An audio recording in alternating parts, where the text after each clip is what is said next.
Carpenter Daniel Shilling, 46, was from a small Alaskan town in a turn-again arm. He set out into the Kenig Mountains in July 2020 to blaze a rough trail through the forested hillside.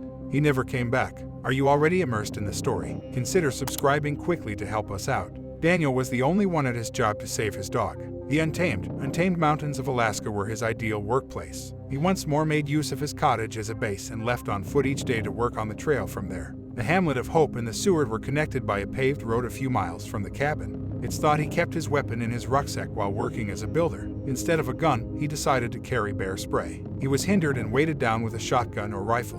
Daniel returned to the cabin for lunch because he didn't anticipate being out long. After a quick breakfast later that day, he took up his water bottle, whistled to his dog, and went outdoors. They started walking together in the direction of the trail he was building.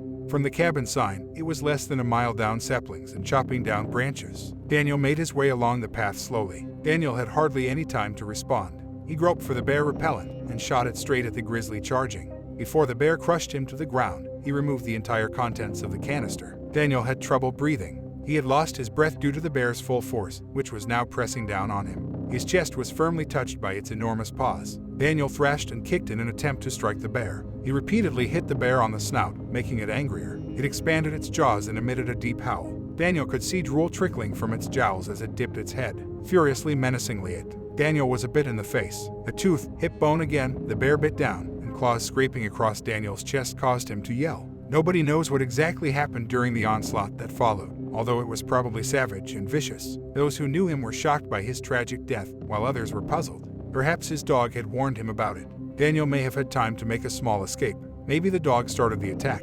Nobody is certain. They went to see how Daniel was after Daniel's wife alerted them by calling his pals. They speculated that he might have fractured a leg or sprained an ankle after falling. Daniel's wife and friends couldn't believe he had left them. He was such a skilled outdoor enthusiast. They knew that his education and hunting prowess had benefited him over the years, but their worlds were turned upside down. A wildlife biologist from the state showed up.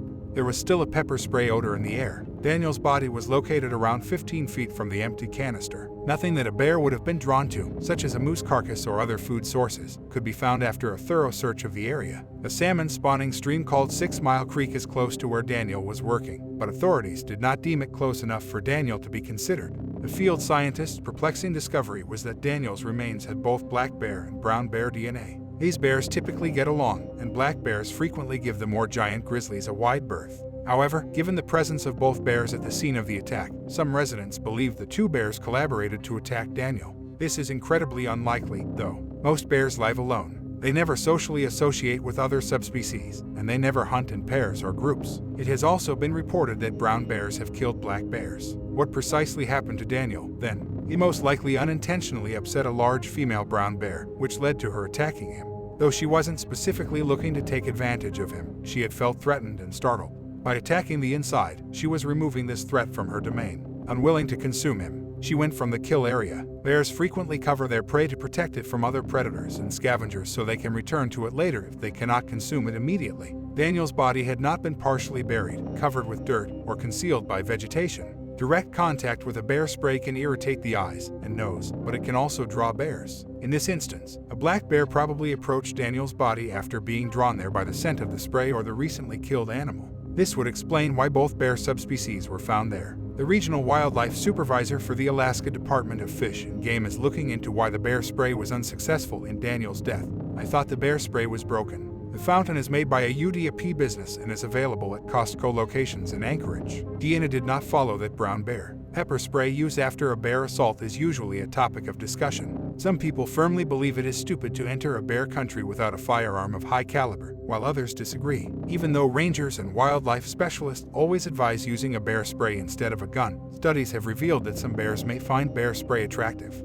However, this causes the eyes and nose to sting, which is considered to scare off an approaching bear. The reason behind Daniel's attack is still unknown. Whether the attack was protective or predatory is yet unknown, but it has been established that a female brown bear is to blame for his demise, who has a reputation for modeling anyone who gets in the way of her pups, frequently resulting in the unfortunate victim's last condition. Thanks, everyone, for listening to this story. If you enjoyed it, please let us know by subscribing to the channel and leaving a like. See you in the next story.